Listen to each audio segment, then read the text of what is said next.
wala siguro magawa tong dalawang to. Gabi na eh, oh.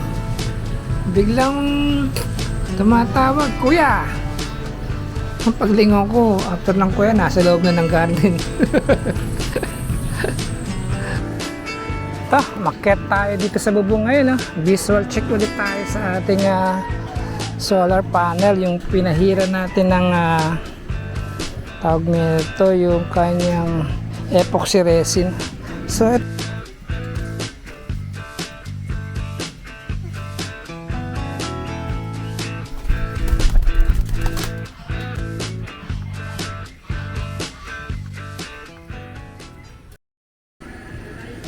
maket tayo dito sa bubong ngayon. Visual check ulit tayo sa ating solar panel. Yung pinahira natin ng tawag nito, yung kanyang epoxy resin. So ito, yan naman siya. Okay naman at wala naman akong nakikitang crack na panibago sa kanya. Kumbaga maganda, matibay. Sa init ng mga nakaraang dumaan, init at ulan. Yan siya. So, okay siya. Ito yung isa. Ito yung isa. Okay naman. Wala tayong problem. Oo, hindi siya nag-crack. Kasi meron isa sa mga viewers, may point siya nga naman na ang sabi niya ay baka sa sobrang init ay mag-crack. Okay, sabi ko naman tignan po natin, baka nga pwedeng mangyaring mag-crack sa sobrang init. So yan, wala naman siya, wala namang crack at hindi pa pumuputok. Baka hindi pa pumuputok, baka kulang pa sa init. Malaman natin yan. May mga watermarks ako, kailangan ko matanggal yan. Kaya magandang pantanggal dito. Oh, may mga mancha, matanggal yan. Okay, kailangan ko ata ng magandang pantanggal ng mga wax na yan, ay ang mga watermarks. Okay, kukuha ko ng panglinis. Ito pa, meron pang tayo, pupo ata ito ng ibon. Oo nga, ito yan, maganda talaga pag lagi na check ang solar. Ay puputo ng ibon, di naman to talaga nga naman. Teka, hanap tayo ng pang scratch sa kanya. Talaga nahulugan ng mga okay, kasi laki, may kawalan din yan. Kahit na ganyan, sipin nyo isang solar cell yan, ang kanyang nadali na takpan, humina. Okay, hanap lang ako ng pangtanggal. Mas maganda ata dito, basa. Bagay malutong naman, malutong naman siya. Ayan. Kukuha na lang kaya ako ng basang-basaan sa baba. Ay, akyat baba. Akyat baba. Ayan siya, Kaya magasgas ang glass nito.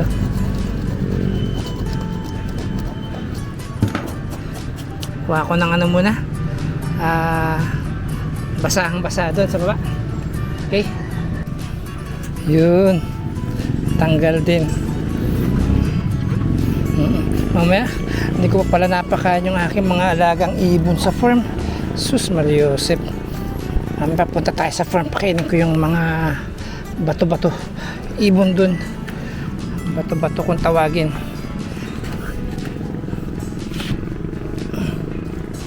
Grabe ang dumi. Hindi gaano nalinis to. Bale, meron tayong patanggal ng watermarks. Okay, muna.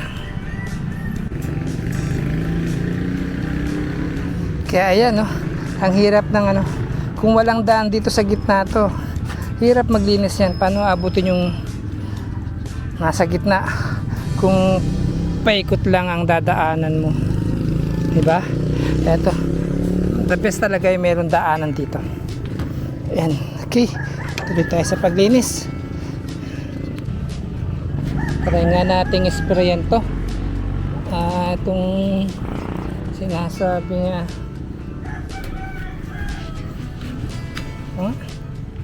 Ay, alak.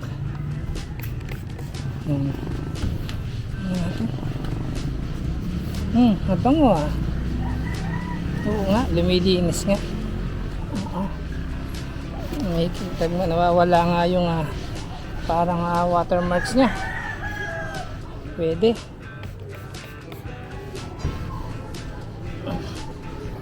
Pwede siya. Kami shampoo ah.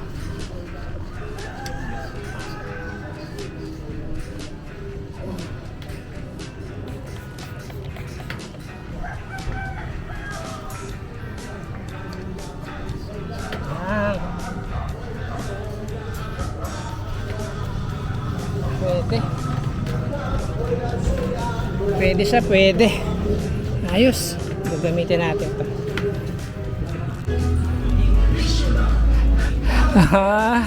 Ito yung sinetap natin ng ng sound system.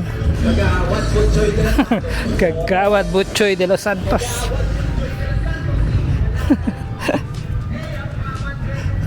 Tsempohan ko din Okay, vale. Linis tayo ito, linis. Kagawad Butchoy de los Santos.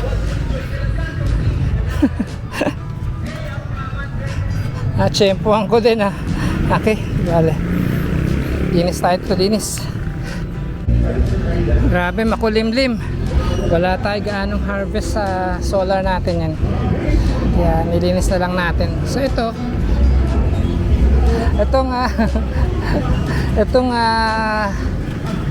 solar panel na nito, ito mag-upgrade kasi ako ng yung aking off-grid, i-upgrade ko, i-orient ko ulit ito ay ililipat ko naman siya dito na. Dito ko na siya ililipat. 1, 2, 3, 4, 5, 5 lang pala itong 150 watts. Ayan. Iba pa rin kasi yung meron kang grid tie at meron kang off-grid. Medyo may presyo kasi ang hybrid. Pag sinabing hybrid, pwede kang baterya. Sa gabi, pwede mong i-priority yung mga gusto mong i-operate ng battery sa gabi. So yan, ang gagawin ko na lang, upgrade ko na lang yung off-grid ko. Yan. Ito tayo. I-orient ko na lang to. At yan, teka, punta na muna tayo ng farm at pakainin ko yung aking alagang ibon. Okay. Sige. Ba na. Ito yung panglinis ko ng salamin. Nabili ko sa Shopee. 200 plus ata ito. Ayan. Ayan siya. Natanggal naman yung mga watermarks doon sa ating solar panel. Pwede siguro to. Sa kotse, hindi ko pa nasusubukan gamitin sa kotse to Pero sana maging effective pangtanggal ng mga watermarks. Okay? Yan. Punta na muna tayo ng farm at papakain ng ibon. Yan. Okay, andito na tayo sa ibunan. Yan. Kain muna kayo, kain. Ay grabe, gutom talaga. Hindi naman napapalapit itong mga ibon na ay sorry naman. Ako talagang gutom na gutom. Wala. Sorry po. Ito i-grab na natin itong pagkakataon na to. I-train na natin to na pwede nating i-hand feed kumakain sa ating kamay. Pagka ganito, i-grab na natin itong pagkakataon na to at itatry kong i-train. Ipakainin ko sa aking mga palad. And dito muna, sanayin muna natin dito yung hindi dapat sila madadala. Yung hindi magugulat o hindi masasaktan. Okay, kain muna kayo dyan. Tapos maya tatry kong maglagay sa kamay ko na wala itong ganitong plate mismo sa kamay ko. Yan. Itong isa madilim ay madilim, sorry, mailap. Bumaba ay umakyat. Bagay, din yan, susunod din yan pag nakikita niya mga kasama niyang kumakain sa kamay at may nakikitang pagkain. Tatry din natin yan. Di kain lang.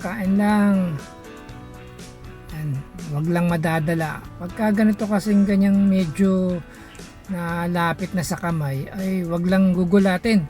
Wag lang madadala. Ayan, sige. Kain ka lang, kain dyan. Kung si Mailap ayaw umakyat talaga. Pasaway ito Pero lalapit din yan. Lapag ko na muna to. At tatry kong maglagay sa kamay. Mamaya na. Tatry ko muna tong ganito kalayo. Tignan nga natin kung lalapit siya. Yan, lapit. Ayaw pa, hindi pa ganun siya ayun. Okay. Ayan, dalawa. Ito yung Mailap kanina. Ayan, sumunod na yan. Yung pangalawang dumapo. Yan yung nasa baba kanina. Sabi na talagang gutom. Sorry talaga pero napaganda pa at napapaamo ko kayo, mapapakain ko kayo sa mga kamay ko. Hindi, kain lang. Ayun, tatlo na sila, nagkakagulo. Kain lang kayo mga bossing. Ayan, ayos to. Eto, mag-try naman tayo sa kamay lang natin. Ayun, lumapit. Yan, sige, lapit pa. Yan. Okay, isasanayin ko ng ganito to sa tuwing umaga, every time na pakakainin ko. Tignan natin kung lalapit sila. Try natin bukas ulit. Maganda kasi yung ganyan na pag nakikita ka pala ng alaga mong ibon minsan lumalapit sa ulo mo. Dati kasi may ganyan kaming African lovebirds. Pagpasok ko dito sa loob, nung marami pa yung mga African lovebirds, may dumadapo sa balikat ko, sa ulo ko. Talagang tame sila. Tapos yung para kang kukutu-kutuan sa ulo, yung ganun ba? Ito, tatry natin itong itry na ganun. Andito na tayo. Ayan, amo sila ngayon, Ito mga ganitong kalapate, itong tawagin kasi dito to, bato-bato, rock dove ata sa English kung tawagin. Medyo mailap to, hindi siya ganun ka-amo kasi mga wild to na nabreed na lang talaga. Yan, makakain sila sa kamay. Sasamantalay na natin yan, dire-diretsuin ko na yung ganitong sistemang pag-train nila. Umpisahan na. Yun nga lang, talagang nagutom sila. Hindi ko napakain kaninang umaga. Hapon na. Siguro maaga naubos yung pagkain nito kahapon. Kaya gutom na gutom. Imagine kayo ng umaga hanggang hapon walang kainan. Pero okay lang naman kasi meron silang makukulkul pa sa ilalim. Pwede sila makakuha. At ang importante sa ganito kasi yung tubig. Wag lang talaga sila mawawala ng tubig. Isa sa mga importante nila yung tubig. Di baling di sila gaano makakain basta't may tubig lang. Tsaka hindi naman sila magugutom kasi bumaba lang sila sa sahig. Madaming mga natatapon na bird seed sa baba. O kung mapapasin nyo, ayun sa baba. Siya kain lang. Aba, dito yung anak ni Rambo Baby Rambo Ayan, medyo malapit na sa akin tong batang to. Medyo, minsan sumasama na rin sa akin. Pupunta dun sa may lechonan ni papa niya. Punta kami dun sa lechonan. Anak ni Rambo po yan, yung batang yan. Ayan, kain lang, kain lang.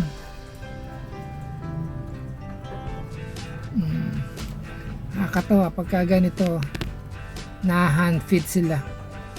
Sasanay na ito. Ayun. Diba? Yung isa ay pang makagulo. Lapit lang. Ayan, ganyan lang. Yung halos abot niya yung pagkain sa tuka niya pero medyo stretch siya hanggang sa masanay siyang lumapit. Yan, pati paglapag dapat hindi sila yung binibigla. Kumbaga, ang kusang dumapo yung mga paa dun mismo sa pagdadapuan nila. Pag nasa kamay natin habang tinetrain. Ayan, lagyan natin. Si Papa.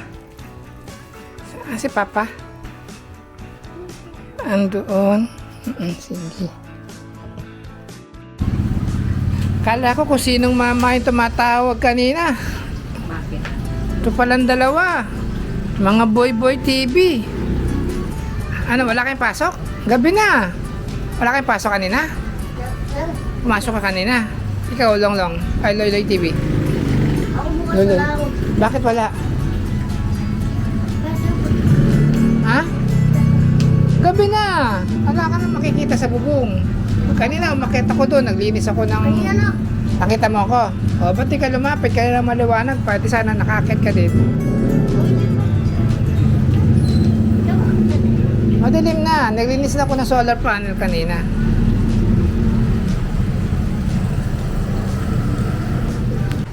Wala siguro magawa tong dalawan to. Gabi na eh, oh. Biglang tumatawag, kuya. Ang paglingon ko, after lang kuya, nasa loob na ng garden. Ayan. Kasusunod, Luloy boy, Luloy. Kasusunod, pag nagmerienda tayo, pag hindi nagpo, hindi makakakain ha. Pag walang salitang po, hindi ka pwedeng kumain ha. Okay? Okay? Sagot. Sagot, ano sagot? Ha? Opo, yun. Okay, meron ka ng merienda niyan sigurado. Meron ka ng hopyang maanghang. Ha? Sigurado yan ha. Pag nagmerienda tayo, kailangan merong po na ha. Kailangan kayo, marunong kayo mag-po. Opo. O yan, makinig kay nanay. Para magalan. Oo. Hindi San Juan Banyo, magalang. Hindi Arayat. Anong gusto nyo? Napasyal kayo? Anong balak? Anong ewan ko po sa iyo? Bakit baka may kailangan ka? Ha? Pumasyal lang kayo? Ah. Kailangan kayo kay Robert? Wala po. May mga garang naman, ewan ko po sa iyo. Meron namang po eh. Ayos yun, tama yan.